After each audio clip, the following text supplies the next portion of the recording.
గోరా వార్తాలోకంకి స్వాగతం. ఈనాటి ముఖ్యాంశాలు: సాగు పరిశోధనల్లోనూ కృత్రిమ మేధస్సు, విజయవాడలోనూ పాస్పోర్ట్ ప్రింటింగ్ డిస్పాచ్, 3 పదుల వయసులోనే భయపెడుతున్న బ్రెయిన్ స్ట్రోక్, రాష్ట్రంలో పొదుపు సంఘాలు బలోపేతం, అవయవ దానంతో అతడు ఆ 6గురిలో సజీవం, ఇజ్రాయెల్ దాడులు తీవ్రతరం, పరుగుల వరదలో ఆశిస్తే పై చేయి, చిన్నపిల్లల ఎముకలు కీళ్ల వ్యాధుల్లో ఆధునిక శస్త్రచికిత్సా విధానాలు. ఈరోజు వార్తల్ని చూద్దాం. సాగు పరిశోధనల్లోనూ కృత్రిమ మేధస్సు, పంటల సాగులో కర్షకులు ఎదుర్కొంటున్న సమస్యల పరిష్కారానికి ఉద్యాన పరిశోధక విద్యార్థులు బాటలు వేస్తున్నారు. పరిశోధనా స్థానాల్లో శాస్త్రవేత్తల కృషికి ఊతమిచ్చేలా సాగుతున్న వీరి పరిశోధనలు సత్ఫలితాలనిస్తున్నాయి.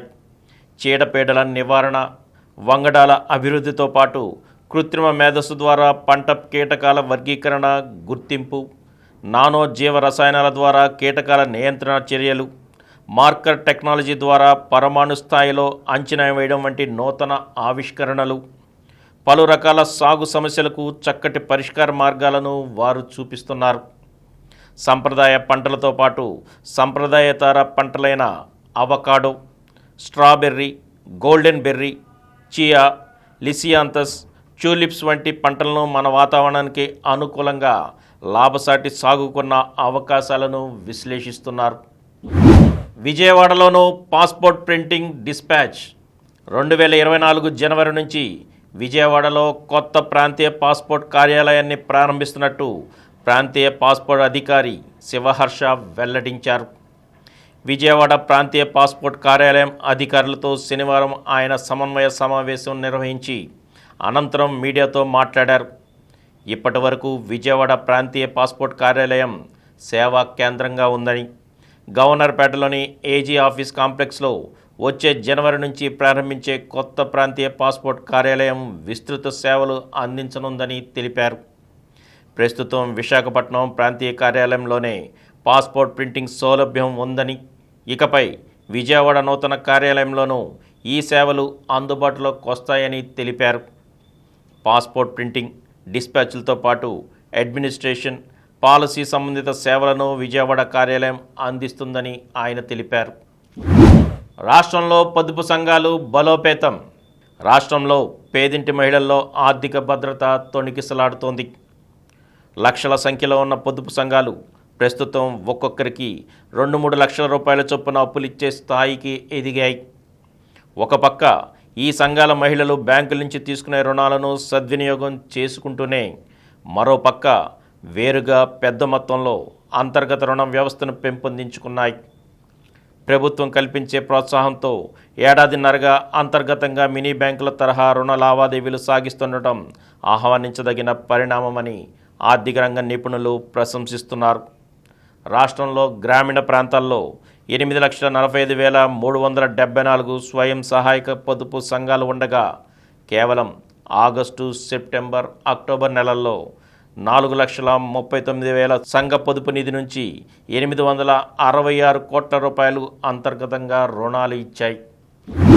హైకోర్టు రోస్టర్లో సమూల మార్పులు. రాష్ట్ర హైకోర్టులో న్యాయమూర్తులు విచారించే సబ్జెక్టుల్లో అంటే రోస్టర్లో సమూల మార్పులు జరిగాయి. హైకోర్టుకు కొత్తగా 4 న్యాయమూర్తులు వచ్చిన నేపథ్యంలో ప్రధాన న్యాయమూర్తి జస్టిస్ ధీరజ్ సింగ్ ఠాకూర్ ఈ మార్పులు చేశారు. కొత్త న్యాయమూర్తులు justice Mandava Kiranmayi, justice Jagadam Sumathi, justice Gnapathi విజయ్లకు సీనియర్ న్యాయమూర్తుల పక్కన ధర్మాసనాల్లో స్థానం కల్పించారు. జస్టిస్ నూనెపల్లి హరినాథ్కు సింగిల్ జడ్జిగా బాధ్యతలు అప్పగించారు. కీలకమైన బెయిల్ పిటిషన్లను ఎవరు ఊహించిన విధంగా న్యాయమూర్తి జస్టిస్ తల్లాప్రగడ మల్లికార్జునరావుకు అప్పగించారు. ఇంకా అనేక మార్పుల్ని చేశారు. అవయవ దానంతో అతడు ఆ 6గురిలో సజీవం. తనువు చాలించిన అవయవాల దానంతో 6గురి జీవితాల్లో వెలుగులు నింపాడు 23 ఏళ్ల యువకుడు గారపాటి జయప్రకాష్. కొడుకు ఇక లేడన్న చేదు నిజం గుండెలను పిండేస్తున్న పుట్టెడు దుఃఖంలో కూడా అతడి కుటుంబ సభ్యులు తీసుకున్న అవయవ దాన నిర్ణయం అందరికీ ఆదర్శంగా నిలిచింది.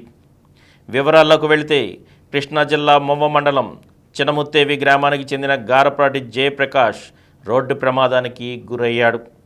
తలకు బలమైన గాయం కావడంతో ఆయుష్ ఆసుపత్రికి తరలించారు. అక్కడ వైద్యులు పరీక్షించి బ్రెయిన్ డెడ్ అయినట్లు నిర్ధారించారు. చిన్న వయసులోనే తమ బిడ్డ దూరమైన కనీసం ఇతరుల జీవితాల్లో అయినా వెలుగులు నింపాలని భావించిన ఆ తల్లిదండ్రులు తమ కుమారుడి అవయవాలను దానం చేసేందుకు ముందుకు వచ్చారు. జయప్రకాష్ గుండెను తిరుపతిలోని పద్మావతి ఆసుపత్రికి, లివర్, ఒక కిడ్నీని తాడేపల్లిలోని మణిపాల్ ఆసుపత్రికి, మరో కిడ్నీని విజయవాడలోని ఆయుష్ ఆసుపత్రికి, కళ్ళని విజయవాడలోని ఎల్వి ప్రసాద్ కంటి ఆసుపత్రికి తరలించారు. గుండెను తిరుపతి తరలించేందుకు ఆయుష్ ఆసుపత్రి నుంచి గన్నవరం ఎయిర్పోర్ట్ వరకు పోలీసులు గ్రీన్ ఛానల్ ఏర్పాటు చేశారు. రాష్ట్రంలో తేలికపాటి వర్షాలు. రాష్ట్రంలో కొన్నాళ్లుగా వాతావరణం పొడిగా ఉంది. కొన్ని ప్రాంతాల్లో ఉష్ణోగ్రతల్లో మార్పు వల్ల ఉక్కపోత ఉంటుంది.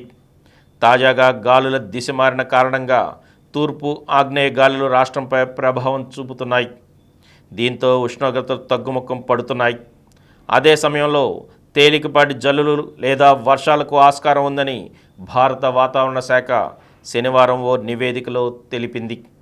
రానున్న 3 రోజుల్లో కోస్తాంధ్ర, రాయలసీమల్లో 1-2 చోట్ల జల్లులు కురవచ్చని పేర్కొంది. అదే సమయంలో ఉరుములు మెరుపులకు ఆస్కారం ఉందని అంచనా వేసింది. ఇజ్రాయెల్ దాడులు తీవ్రతరం. హమాస్ మిలిటెంట్ సంస్థ నిర్మూలనే లక్ష్యంగా గాజాపై దాడులను ఇజ్రాయెల్ తీవ్రతరం చేస్తోంది. దానిపై భూతల దాడుల తీవ్రతను శనివారం మరింత పెంచింది. హమాస్ నిర్మించుకున్న భూగర్భ సొరంగాలే లక్ష్యంగా బాంబులు వర్షం కురుస్తోంది. వాటి తీవ్రత యుద్ధం మొదలైన ఈ 3 వారాల్లో కనీవిని ఎరగనంత ఎక్కువగా ఉందంటూ గాజా వాసులు ఆక్రోశిస్తున్నారు. వాటి దెబ్బకు గాజాలో ఇప్పటిదాకా మిగిలి ఉన్న ఆరకొర సమాచార వ్యవస్థలన్నీ దాదాపుగా తుడిచిపెట్టుకుపోయాయి. దాంతో గాజాలోని 23 లక్షల మందికి బయట ప్రపంచంతో సంబంధాలు పూర్తిగా తెగిపోయినట్టేనని భావిస్తున్నారు. అక్టోబర్ 7న మొదలైన ఇజ్రాయెల్ హమాస్ పోరాటంలో గాజాలో మృతి చెందిన పాలస్తీనియన్ల సంఖ్య ఇప్పటికే 7,700 దాటింది. వీరిలో చాలామంది బాలలు, మహిళలేనని పాలస్తీనా ప్రకటించింది. తీర్మానానికి భారత్ దూరం. గాజాపై ఇజ్రాయెల్ దాడికి వ్యతిరేకంగా ఐక్యరాజ్య సమితిలో ప్రవేశపెట్టిన తీర్మానంపై ఓటింగ్కు భారత్ దూరంగా ఉంది. మొత్తం 193 దేశాలున్న ఐరాస జనరల్ అసెంబ్లీలో 45 దేశాలు ఓటింగ్కి దూరంగా ఉండగా 120 దేశాలు తీర్మానానికి మద్దతుగా, 14 దేశాలు వ్యతిరేకంగా ఓటేశాయి. మిగతావి ఓటింగ్లో పాల్గొనలేదు. అయితే ఉగ్రవాదం మానవాళి పట్ల ఎప్పటికీ మాయన మచ్చనని భారత్ పునరుద్ఘాటించింది.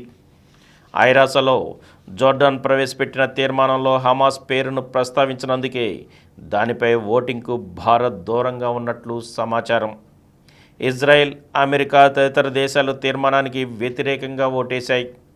చైనా, ఫ్రాన్స్, రష్యా తదితర దేశాలు అనుకూలంగా ఓటేయగా భారత్తో పాటు Canada, Germany, Britain, Japan, Ukraine తదితర దేశాలు దూరంగా ఉన్నాయి.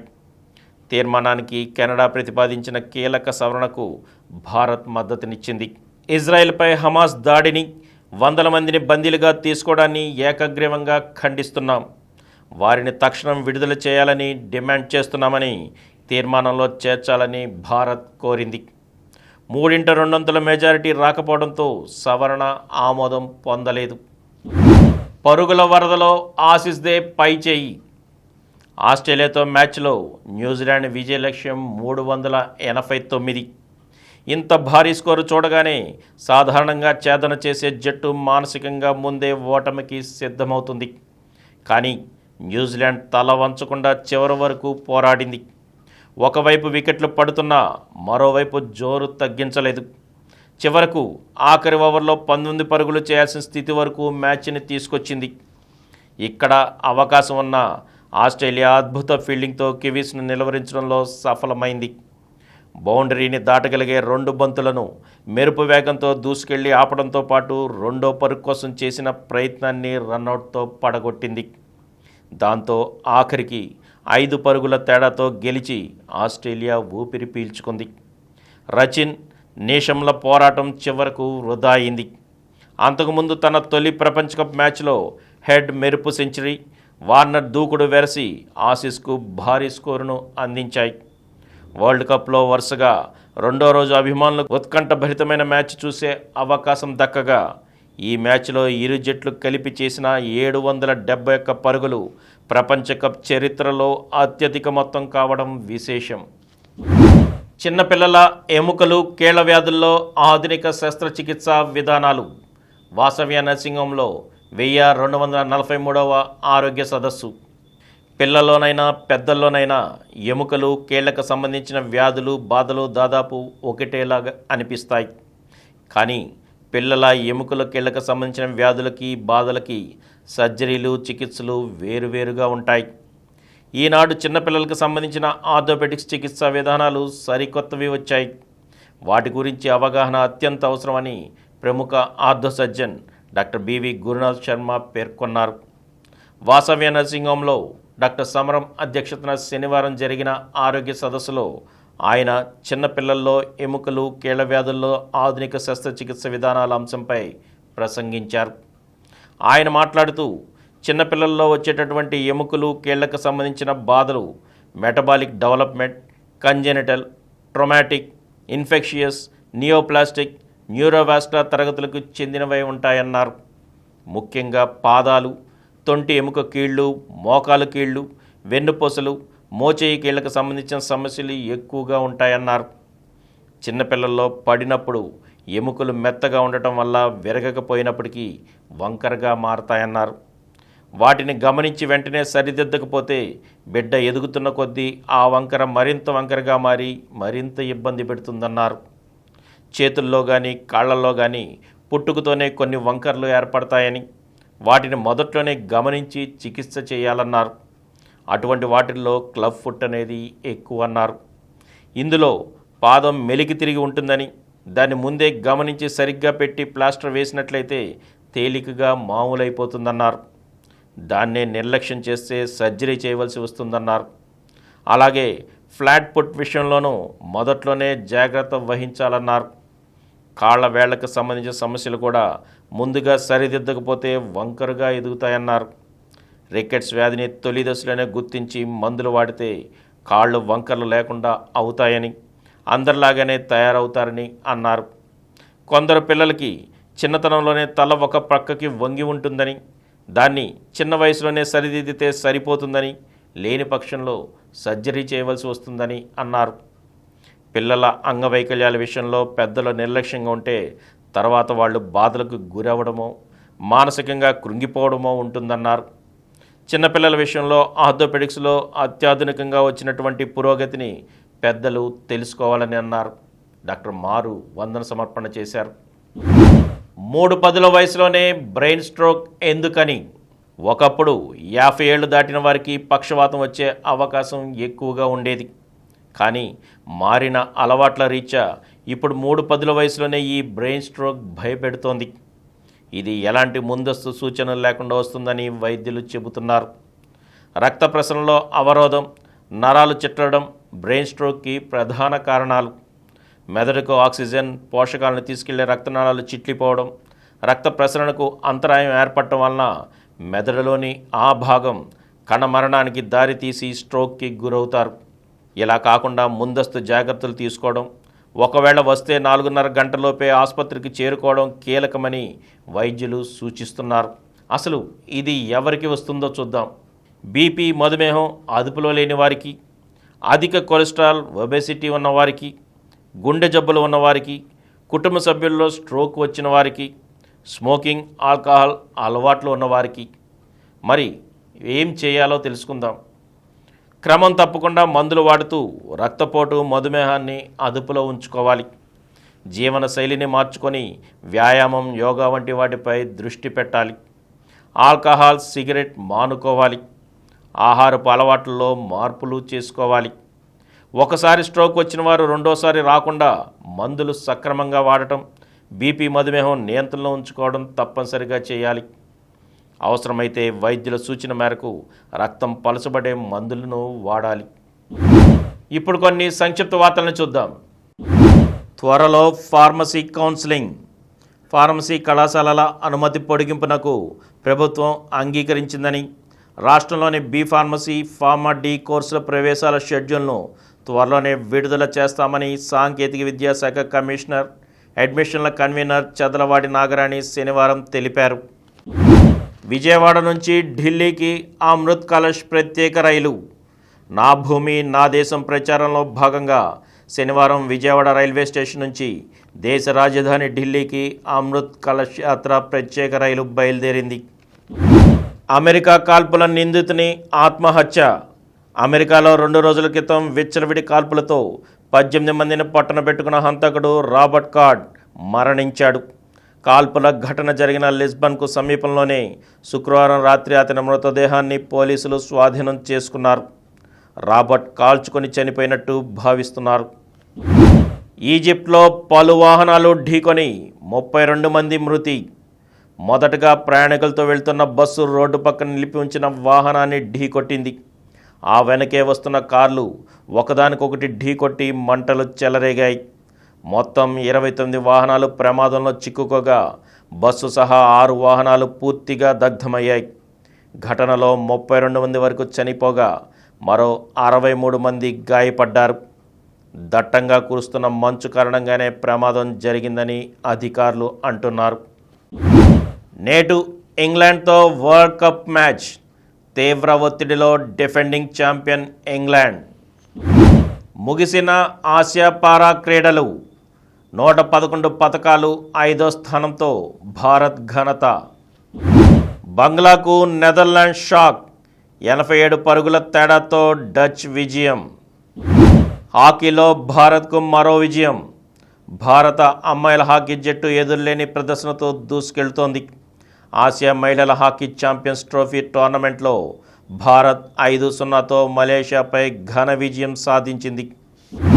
షూటింగ్లో భారత్కు మరో బెర్తు. ఆసియా షూటింగ్ ఛాంపియన్షిప్లో రాణించడం ద్వారా స్టార్ షూటర్ మను భాకర్ పారిస్ ఒలింపిక్స్ బెర్తు సాధించి పెట్టింది. షూటింగ్లో ఓవరాల్గా ఇది 11వ కోటా బెర్తు కావడం విశేషం. మరిన్ని వార్తా విశేషాలతో రేపటి గోరా వార్తాలోకంలో కలుద్దాం. Thank you.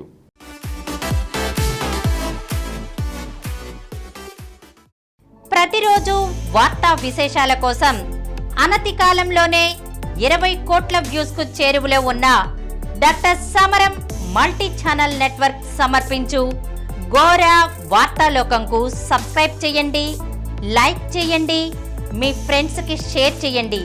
అలాగే ప్రక్కనున్న గంట సింబల్ ని ప్రెస్ చేయడం మర్చిపోకండి. Please download Samaram multi-channel app and watch your favorite channels from your mobile. App available on Google Play Store and subscribe to the channels.